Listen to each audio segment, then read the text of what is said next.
Sir Arthur cotton చిరస్మరణీయుడని YSRCP రాష్ట్ర రైతు విభాగం ఉపాధ్యక్షుడు కొవ్వూరు త్రినాథ్ రెడ్డి, జడ్పీటీసీ నల్లమిల్లి మంగతయ్యారు వెంకటరెడ్డి అన్నారు.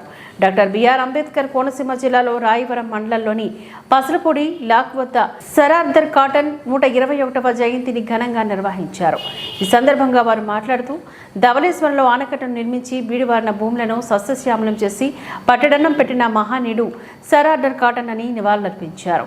ఈ కార్యక్రమంలో వైసీపీ రాష్ట్ర నేత సత్య వెంకటరెడ్డి, పలువురు గ్రామస్తులు, రైతులు తదితరులు పాల్గొన్నారు. ప్రజా హృదయాలలో ఇప్పటికీ 220 సంవత్సరాల తర్వాత కూడా మరి ఆ మహానుభావుడు సర్ ఆర్థర్ కాటన్ గారి జయంతి సందర్భంగా ఇవాళ పసలపూడిలాకుల్లో మరి ఆయన నివాళులు అర్పించడానికి మరి మేమందరం రావడం జరిగింది. ఎందుకంటే ఆయన అన్నం పెట్టి మనకి సంస్కృతం నేర్పి అన్నిటిని కూడా ఎంతో మేలు చేసిన మహా గొప్ప వ్యక్తి. మాకు దేవుడు అంటే ఎవరంటే సర్ ఆర్థర్ కాటన్. ఎందుకంటే అన్నం లేని ఏ విధమైన ఇబ్బందులు లేకుండా చేసిన మహానుభావుడు.